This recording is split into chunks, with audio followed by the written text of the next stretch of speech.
That's the best part of everybody being so invested in this community, in this town, is you're not begging people to help kids. They're looking for ways to help kids. And with that mindset, man, you can accomplish a lot.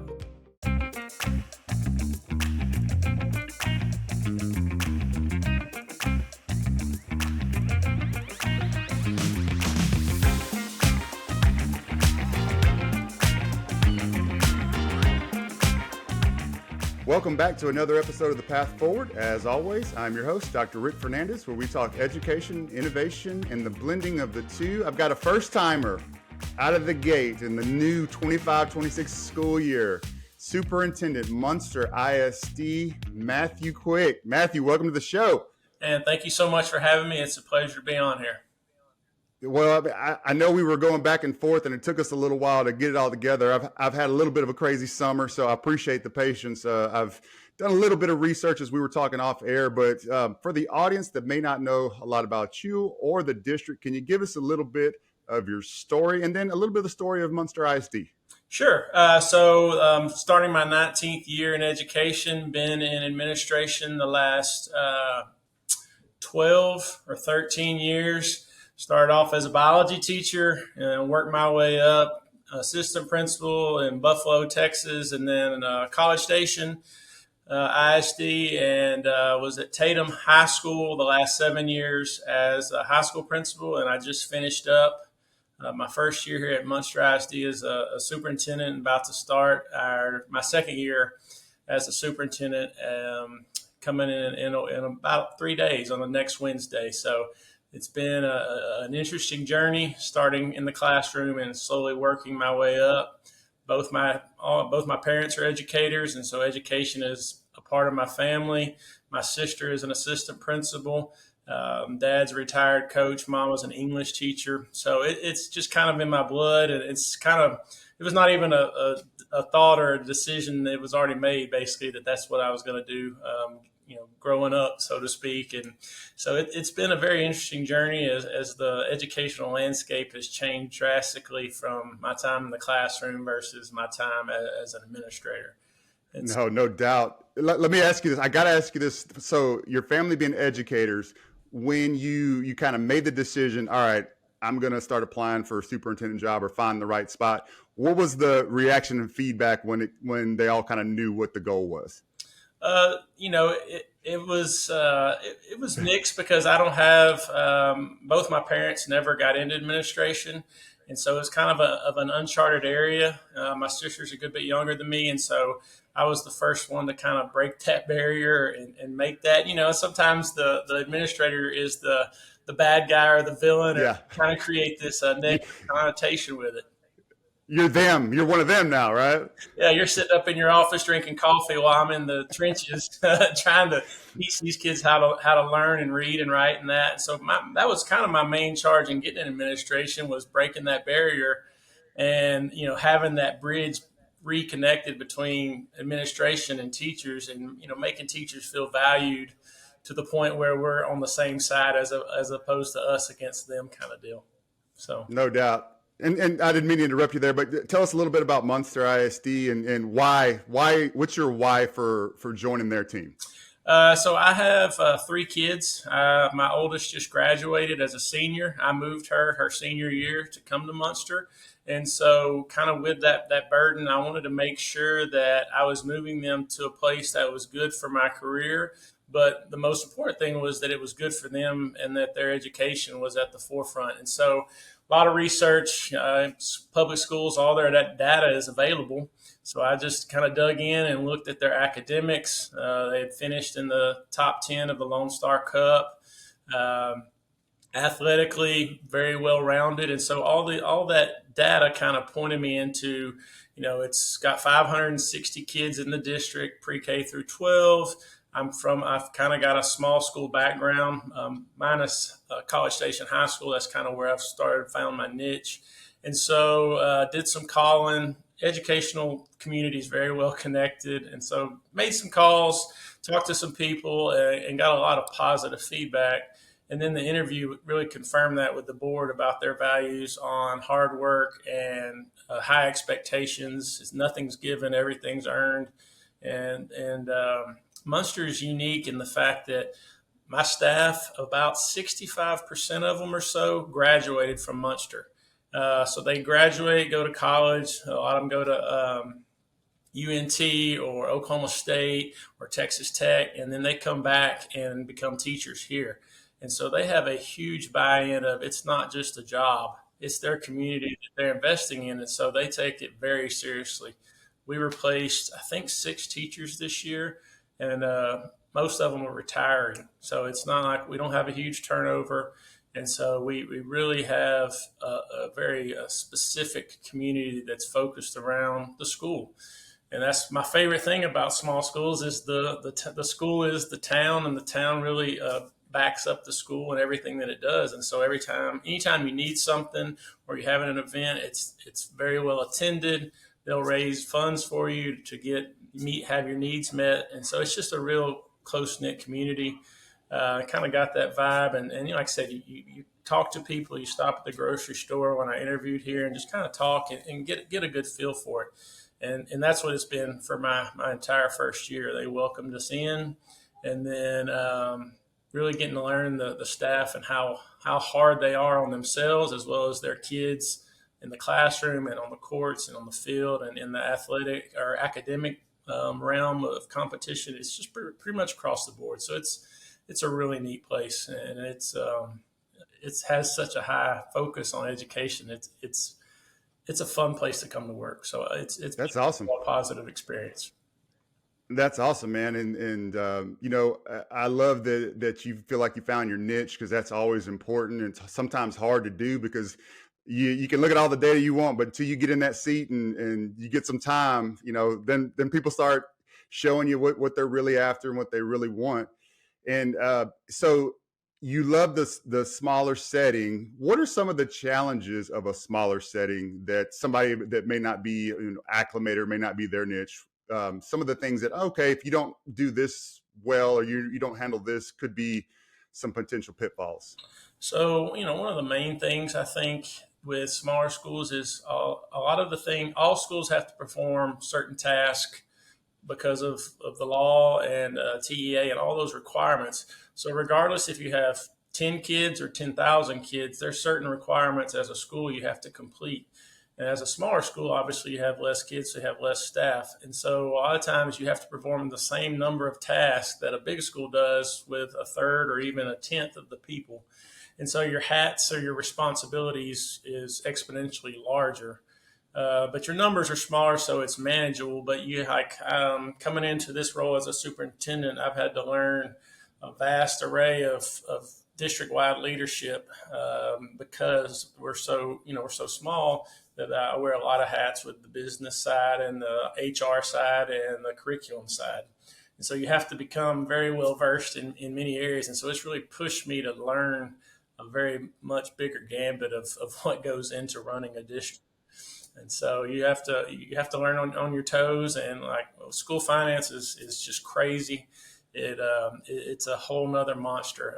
And so you rely on other people, but you have to just get in there and kind of dig through it and learn on the go and make notes. And obviously can't make the same mistake multiple times because it has an impact on your kids and funding. And there's a lot of people that are impacted by your job performance. And there's a lot of pressure in a good way. It makes you stay sharp. And so that'd be one of the hardest things is and that's not just my job, that's everybody's job. I have, one English teacher for, freshmen, so they'll teach multiple preps. So teachers have multiple responsibilities, just like my business manager, my PEMS director, they do 10 different things because they have to get done regardless of the number of kids you have at your campus. As you're learning and having to see every bit of the operational side, the finance side, the leadership side, obviously the academic side, have you seen that having to be able to pull it together with limited staff, that sometimes can spark creativity, innovation? I would guess that your staff, especially if you got that many of a percentage that come back to their hometown to teach, I got to think they've got some great minds of knowing how to work through some of the things that maybe others may not be able to do.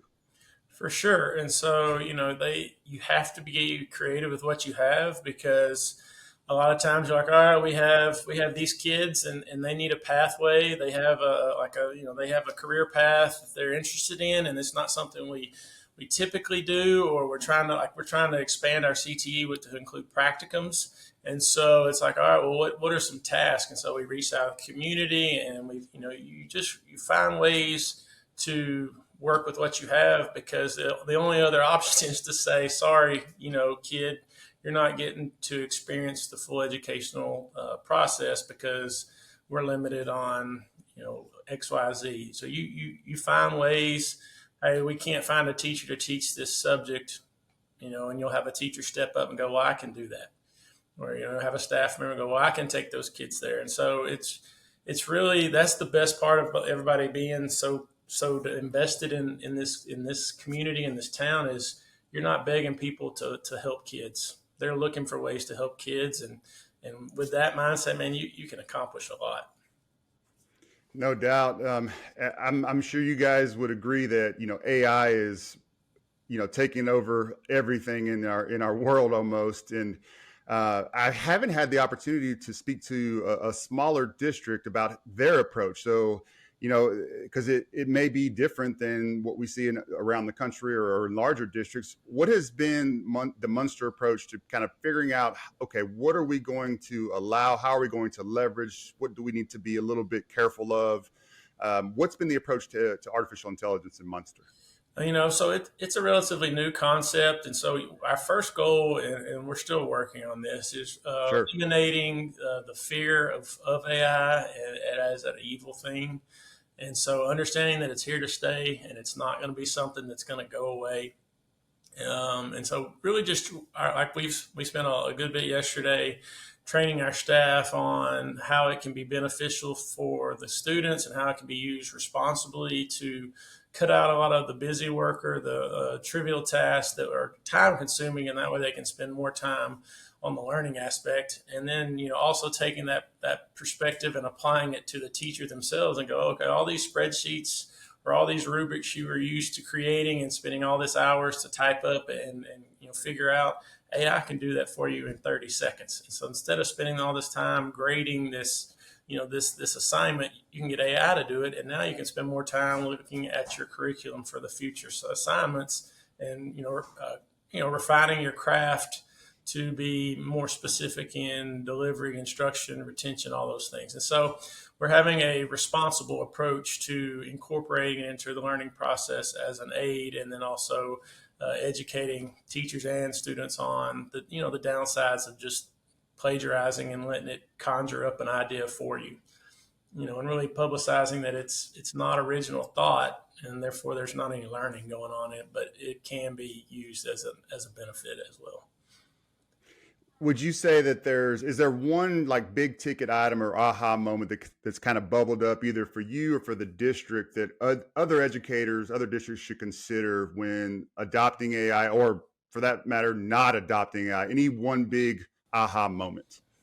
I mean, I don't know how you could not adopt some kind of policy, or not necessarily a policy, but an approach to incorporate responsible incorporation of AI when you can be shown there's AI tools out there that are strictly designed for educational processes, and they have them broken down in subjects, and literally you can go in there and you can put a problem that you're dealing with, or a task that you're trying to accomplish, and it'll take all that hours of work has low impact on the educational process, and it'll do it for you so you can do that.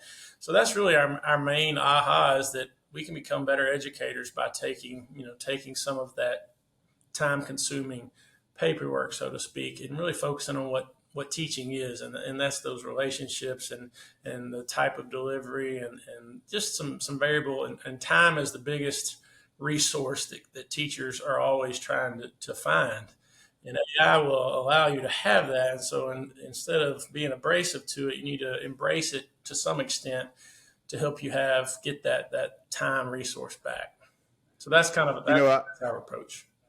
Yeah, no, I think that's a great mindset. Is not to necessarily shy away from it, but explore cautiously and leverage where you can, particularly with your staff, right? Because we're all looking for more efficiency, more time back to our teachers in the classroom so they can get back to serving our kids. Well, I was talking with another superintendent and thinking through, like, when COVID, I've got 3 kids, and we were talking offline a little bit about your own family, and some of those virtual lessons, like, I struggling with that 3rd grade math was kicking my butt. I'm not going to lie to you. And it's like, man, if we would have had AI during COVID, it would have been crazy, because everybody would have been getting the right answers, and then nobody, it would have been not a whole lot of learning going on, because it would have been me over there typing in the chat bot, like, hey, what's a binomial? Like, that's what it would have been going on in my house. I don't know about you, but it's just been amazing, man, how this tool has just accelerated everything in our world. So when you think about Munster ISD, what's your big ticket item program, something that you're so proud of, something innovative, creative for your kids or your staff? Well, I think and this isn't just us, but I think it's a pendulum shift in education that Munster really embraces, is the whole mindset of everybody has to go to college to become successful is really kind of shifting away from that. And we have strong connections with NCTC, or it's North Central College. So we have a Red River Promise, where if you graduate from Munster, and we're not the only school, there's several schools that are part of this, that they get to go to NCTC for free. And so they can get their associates for basically nothing. And then, they're expanding their programs to be all inclusive, not just for the 4-year degree, but for HVAC, for electrical, for plumbing. And so one of the good things out of the new legislative session is that there is a pretty impressive focus on continuing to strengthen those relationships with the secondary institutions to promote career tech pathways, to where kids are not starting off at zero when they graduate high school, and really trying to slowly give us more options, instead of all kids taking the exact same classes and then they all graduate and then they start differentiating. And so I'm really interested to see kind of where that goes.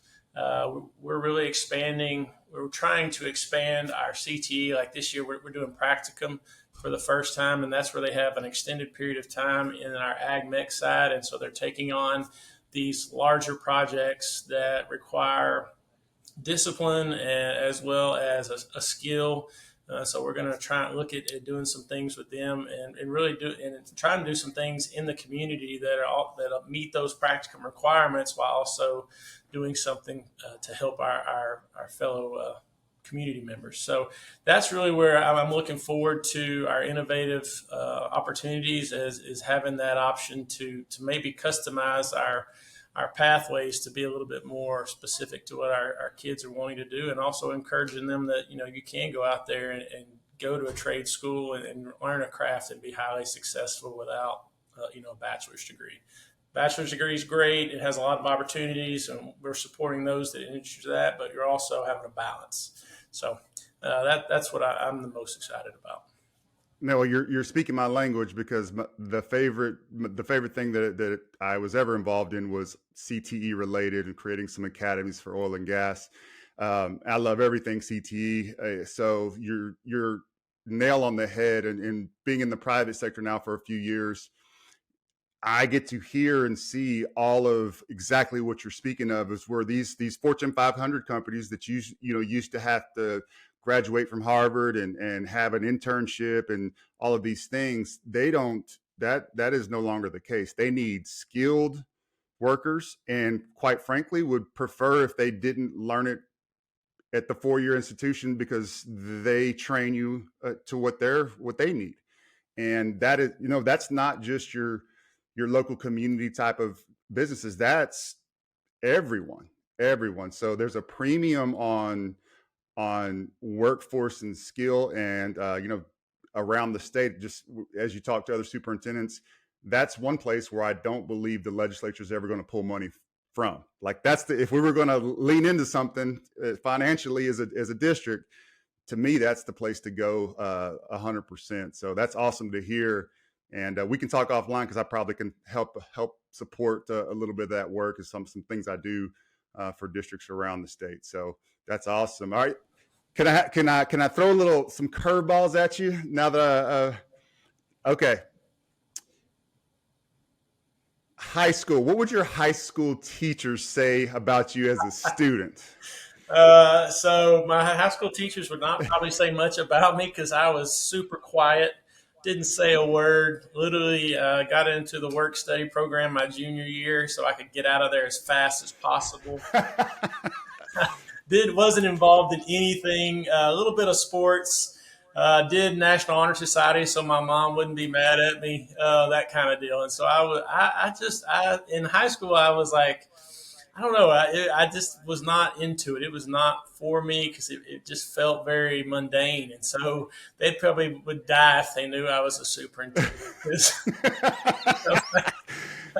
Because don't feel bad. Yeah, they'd be like, no way, he's a soup. He never said anything. He just sat there and just did his stuff and went about. So it's been a journey from that Matthew Quick to this one. But yeah. No, that's awesome. Yeah. I never. Somebody asked me about my GPA. I was like, we don't need to talk about that, right? I was young, going through some learning. I had to have some struggles let's talk about now. Let's not worry about what happened. Yeah. So has some similar struggles as a high school student. I was by far not the best or most engaged, Yeah. So being in a small town, you obviously you got to move and you bring your family with you. Do you have to change your behavior at the grocery store? Do you have to have some conversations with the kids when y'all move and like, all right, well, we're out in public. We're going to see everybody we go to school with. Everybody. Do you have to have a little bit of that discussion with the kids and the family? No doubt. So, you always have that discussion. My kids have they don't remember me as a teacher because they were too young. And so they've grown up with what I call the educator code of see nothing, say nothing, but you're not going to be, airing the laundry. And as I've moved up, there's been conversations on the phone that have happened at my house, and you try and get away from it. But, it's that thing of, hey, I'm always a principal. I'm always a superintendent, and you're always the superintendent's kids. And so you're held to a higher standard. And so when we go to the grocery store or we're out in the public, and I expect you to act right because, you're a representation of the school that you work for 24/7, 365. And so there's a huge responsibility that goes with that. And so, yeah, you definitely have those, those looks you're going to give your kid in public, make sure they remember their place, so to speak. Have you got up and gone early in the morning to the store and you threw on something that you probably wouldn't normally do and got caught? And what were you wearing when you were like, oh God, I knew it. The one time, what did you have on that you're a little bit embarrassed about? So I barbecue. I cook Texas barbecue a good bit, and I had ran to the store because I had forgotten one of my key ingredients for my recipe. So I had on like these old like basketball shorts with barbecue sauce all down the front, flip flops. I think I had barbecue sauce on my leg where it had spilt, and a ratty T-shirt with my handprint across it, and like a hat, and like sweating because I was outside. And so I was like, "Are you okay?" And I'm like, yes. I'm like, oh yeah, I do. I am a leader or someone that most people are going to recognize. And so it's like, yeah, I should maybe clean up just a tad before I get barreling in there. But sometimes, well, the good news is like everybody understands barbecue, so they'd just be like, well, he's got to get back and mop that pork loin or something. So we forgive him. At least it was that, right? So you'll get a pass, I'm sure. For sure. Okay, last question, and I'll get you out of here. 3 years from now, what's the vision for Munster? Where do you see things going? Let's say 2030, right? Give a little bit more time, but by 2030, what's the vision for Munster ISD?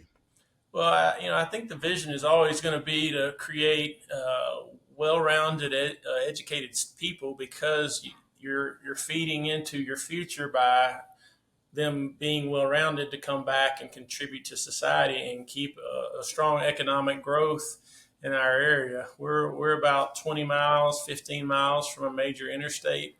And so growth will make its way here. whether that's in 10 years, 5 years, it just depends on a lot of factors.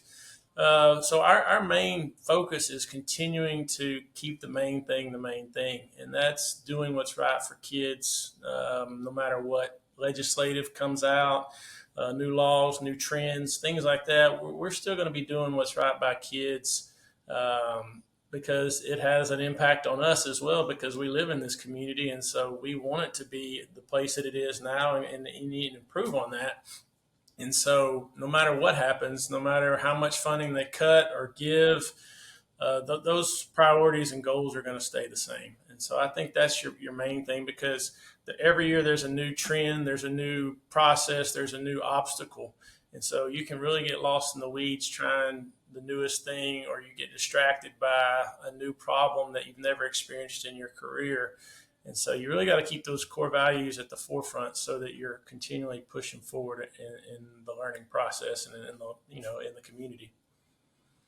Man, that's awesome. And you don't typically get that type of response because of just like you said, the whirlwind of everything going on. So I think Munster's got the right man for the job, and keeping, because it's crazy out there. You know that, and my job affords me an opportunity to talk to a lot of superintendents, not only from Texas but from around the country, and everybody's fighting the craziness, the chaos that's legislation, that's AI, that's the change. It's just a wild time in education. So kudos to you and to your staff. And man, that's awesome. 65% come back and put into that community. That will keep that community very, very strong. So just keep doing what you're doing, man. And I really appreciate you joining the show. And we'll check in. You know what? I'm not going to wait a whole year. Maybe if midwinter, if you come to midwinter, I'll be there and jump back on and give me a little bit of an update. Okay. And I'll bring you some new grilling shirts, and I got plenty of basketball shorts, so I'll bring some of those too, man. All right. But it was great. It was great talking to you, and everybody that's watching and listening. If you like what you heard and saw, please click subscribe. You know the drill. And thank you for joining another episode of The Path Forward.